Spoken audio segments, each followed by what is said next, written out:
जय श्री कृष्णा। अब सुनिए आज की कथा। आज की कथा में आप एक रीछ यानी कि भालू और चंद्रगुप्त की कथा सुनेंगे। ऋषि बोले, हे सूत जी, अब स्वामी पुष्करणी की महिमा का फिर से वर्णन कीजिए।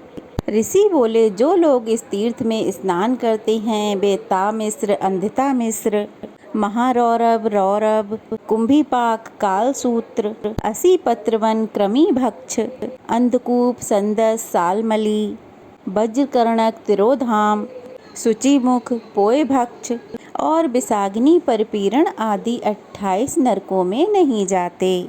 जो दूसरों के धन, संतान और स्त्रियों का अपहरण करने वाला है वह बहुत वर्षों तक तामिश्र नामक नरक में डाला जाता है। जो अधम मनुष्य माता पिता और ब्राह्मणों से द्वेष रखता है वह 10,000 योजन विस्तृत कालसूत्र नामक नरक में डाला जाता है। जो वेद मार्ग का उल्लंघन करके कुपथ पर चलता है वह यमदूतों द्वारा भयंकर 80 पत्र वन में गिराया जाता है।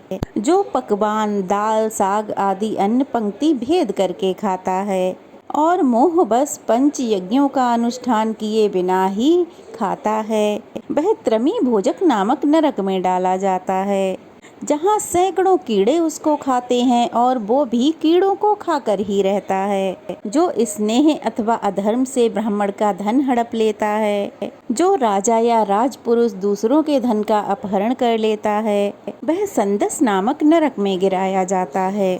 जो नीच मनुष्य अगम्य स्त्री के साथ गमन करता है या जो नारी अगम्य पुरुष के साथ संगम करती है वे दोनों क्रमशः लोहे की तपाई हुई नारी मूर्ति को आलिंगन किए हुए तब तक खड़े रहते हैं जब तक चंद्रमा और सूर्य की रोशनी रहती है। इसके बाद वे सूची नामक घोर नरक में डाले जाते हैं। जो मनुष्य अनेक प्रयत्नों और उपद्रवों से समस्त प्राणियों को सताता है वह बहुत कांटों वाले भयंकर सालमली नरक में गिराया जाता है। जो राजा या राजा का नौकर पाखंड तन का अनुयायी होकर धार्मिक मर्यादाओं को तोड़ता है वह बैतरणी नरक में डाला जाता है। ब्रसणी संग से दूषित, शौचाचार विहीन और शास्त्रीय कर्मों के करने से लज्जा ना करने वाले, वेद मार्ग के त्यागी, सदा पशुओं जैसा व्यवहार करने वाले मनुष्यों को यम किंकर पोए, विष्ठा, मूत्र, कफ और पित्त आदि से भरे हुए अत्यंत भयंकर नरक में गिराते हैं। जो कुत्तों आदि वन मृगियों को बाणों द्वारा पीड़ा पहुंचाता है यानी उनको मारता है, यम किंकर भी उसको बाणों द्वारा ही बींधते हैं और फिर से प्राणरोध नामक नरक में गिराते हैं। जो पाखंडी यज्ञ में पशुओं की हत्या करता है वह परलोक में वैशस नामक नरक में गिराया जाता है। जो लुटेरों के मार्ग का आश्रय लेकर दूसरों को जहर देता, गांव को जला देता और बनियों के धन का अपहरण करता है वह परलोक में वज्रधृष्ट नामक नरक में बहुत लंबे समय के लिए डाल दिया जाता है। ये तथा अन्य और भी बहुत से नरक हैं, उनमें वह मनुष्य कभी भी नहीं पड़ता। जो स्वामी पुष्करणी तीर्थ में गोता लगाता है, स्वामी पुष्करणी में एक बार स्नान करने वाला मनुष्य अश्वमेघ यज्ञ का फल पाता है। उसे आत्मज्ञान तथा 4 प्रकार की साक्षात मुक्ति की भी प्राप्ति होती है।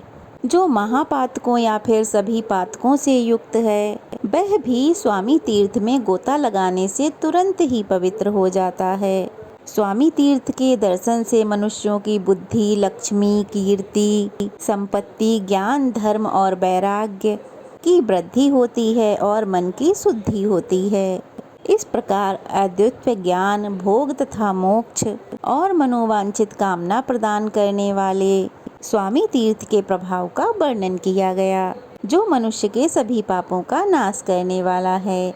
हे नैमिषारण्य निवासी महर्षियों, अब मैं आपसे स्वामी तीर्थ की महिमा का वर्णन करूंगा, विस्तार पूर्वक बताऊंगा। चंद्रवंश में नंद नामक एक राजा थे जो समुद्र पर्यंत पृथ्वी का धर्म पूर्वक पालन किया करते थे। उनका एक पुत्र हुआ जिसका नाम उन्होंने धर्मगुप्त रखा। नंद ने राज्य की रक्षा का भार अपने पुत्र पर सौंप दिया। और खुद इंद्रियों पर विजय करके आहार को बस में करके तपस्या करने के लिए तपोवन में चले गए। पिता के तपोवन में चले जाने से उनके पुत्र ने सारी पृथ्वी का धर्मपूर्वक पालन किया। वे धर्मों के ज्ञाता और नीति परायण थे। उन्होंने अनेकों यज्ञों द्वारा देवराज इंद्र आदि देवताओं का पूजन किया और ब्राह्मणों को धन और बहुत से क्षेत्र प्रदान किए। उनके शासनकाल में समस्त प्रजा अपने अपने धर्मों का पालन किया करती थी। उनके राज्य में कभी किसी चोर आदि से किसी को कष्ट नहीं हुआ। एक दिन धर्मगुप्त उत्तम घोड़े पर सवार होकर वन को गए। वहीं पे रात हो गई। विनयशील राजा ने वहीं सायकाल की संध्या की उपासना करके वेद माता गायत्री का जप किया। इसके बाद सिंह व्याधि आदि के भय से वे एक वृक्ष पर जा बैठे। उस वृक्ष के पास एक रीछ आया जो सिंह के भय से पीड़ित था। वन में विचरने वाला एक सिंह उस रीछ का पीछा कर रहा था। रीछ भय के मारे उसी वृक्ष पर चढ़ गया। वहां उसने महान बलशाली राजा धर्मगुप्त को बैठे देखा। उन्हें देखकर रीछ ने बोला, महाराज भय मत कीजिए, हम दोनों रात भर यहीं रहेंगे, क्योंकि इस वृक्ष के नीचे एक बड़ा भयंकर सिंह आया हुआ है। हे महामते, तुम आधी रात तक निर्भय होकर नींद ले लो, मैं सजग होकर तुम्हारी रक्षा करता रहूंगा। उसके बाद जब मैं सो जाऊं तो शेष आधी रात तक तुम मेरी रक्षा करना। रीछ की बात सुनकर धर्मगुप्त तो सो गए। उस समय सिंह ने रीछ से कहा, यह राजा तो सो गया है, अब तुम इसे मेरे लिए नीचे गिरा दो। तब धर्मज्ञ रीछ ने क्या उत्तर दिया, वह आप सब भी सुनिए। रीछ कहने लगा, हे बंचारी मृगराज, तुम धर्म को नहीं जानते। अहो, विश्वासघात करने वाले प्राणियों को संसार में बड़ा कष्ट भोगना पड़ता है। मित्रों से द्रोह करने वाले का पाप 10,000 यज्ञों का अनुष्ठान करने से भी दूर नहीं होता। ब्रह्म हत्या आदि पापों का तो किसी प्रकार निवारण हो सकता है, किंतु विश्वासघातियों का पाप कोटि जन्मों में भी नष्ट नहीं हो सकता। सिंह, मैं मेरू पर्वत को इस पृथ्वी का बड़ा भारी भार नहीं मानता। संसार में जो विश्वासघाती है, मैं तो उसी को भूतल का सबसे भारी भार समझता हूँ। रीछ के ऐसा कहने से वह सिंह मौन हो गया। इसके बाद धर्मगुप्त जागे और वह रीछ सो गया। तब सिंह ने राजा से भी वही कहा जो रीछ से कहा था कि इस सिंह को नीचे छोड़ दो। तब राजा ने क्या किया, अब ये भी सुनिए। तब राजा ने अपनी गोद में सिर रखकर सोए हुए उस रीछ को नीचे ढकेल दिया। राजा के गिराने पर रीछ वृक्ष की डाली पकड़कर लटक गया। वह पुण्यवश वृक्ष की डाली से नीचे नहीं गिरा। अब वह राजा के पास आकर क्रोधवश बोला, हे राजन, मैं इच्छा अनुसार रूप धारण करने वाला ध्यान काष्ठ मुनि हूँ। मेरा जन्म भृगुवंश में हुआ है। मैंने अपनी इच्छा से ही रीछ का रूप धारण किया है। मैंने तो तुम्हारे साथ कोई अपराध नहीं किया था, फिर तुमने सोते समय मुझे नीचे क्यों ढकेला? बताओ, तुमने मेरे साथ विश्वासघात क्यों किया? जब तुम सो रहे थे तब मैंने इस सिंह से तुम्हारी रक्षा की थी और तुमने मेरे साथ क्या किया? इसलिए अब मैं तुम्हें श्राप देता हूँ कि जाओ, बहुत जल्दी पागल होकर तुम इस पृथ्वी पर विचरो।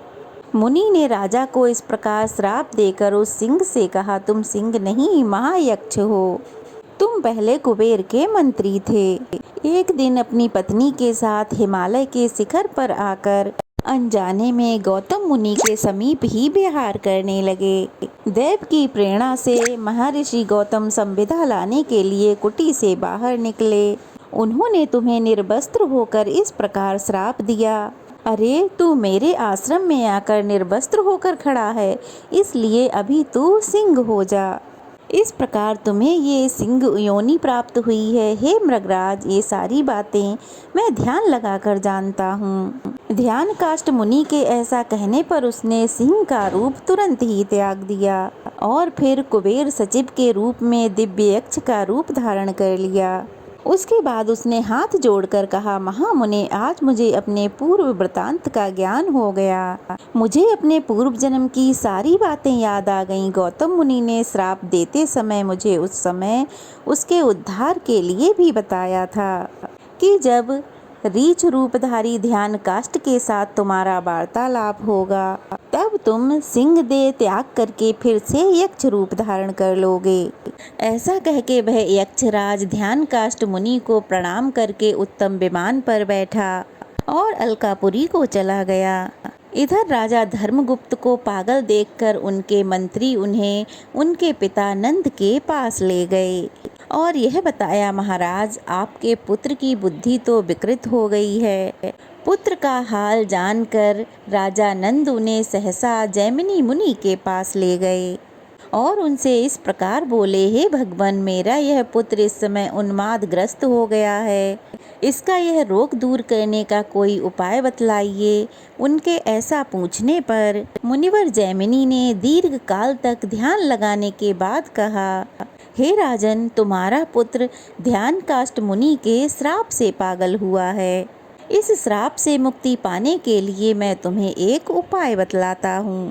स्वर्णमुखरी नदी के तट पर एक बैंकट नाम से प्रसिद्ध पर्वत है जो सब पापों को हरने वाला तथा परम पवित्र है। उसके शिखर पर स्वामी पुष्करणी नामक एक बड़ा भारी तीर्थ है। हे महामते, वहीं ले जाकर अपने इस पुत्र को उसमें स्नान कराओ। ऐसा करने से इसका उन्माद तत्काल ही नष्ट हो जाएगा। यह सुनकर राजा नंद ने मुनि श्रेष्ठ जैमिनी को प्रणाम किया और पुत्र को लेकर वे स्वामी पुष्करणी तीर्थ पर चले गए। वहां नियम पूर्वक अपने पुत्र को स्नान कराया। स्नान करते ही तुरंत ही उसका रोग, शोक, उन्माद, पागलपन सब ठीक हो गया। राजा नंद ने भी स्वामी पुष्करणी में स्नान किया, फिर पुत्र के साथ एक दिन उस तीर्थ में निवास किया और वेंकटाचल निवासी स्वामी श्रीनिवास की पूजा सेवा करके फिर से तपस्या करने के लिए वन में प्रस्थान किया। पिता के चले जाने पर राजा धर्मगुप्त ने भगवान वेंकटेश में भक्ति रखते हुए ब्राह्मणों को बहुत सा धन धान्य और क्षेत्र प्रदान किए। इसके बाद मंत्रियों के साथ वे अपनी नगरी को चले गए। हे मुनिवरों, इस प्रकार मैंने आपसे राजा धर्मगुप्त की कल्याणमयी कथा कही है। इसके सुनने मात्र से ही ब्रह्म हत्या जैसे पापों का नाश हो जाता है। जय श्री कृष्णा। आज की कथा यहीं समाप्त हुई।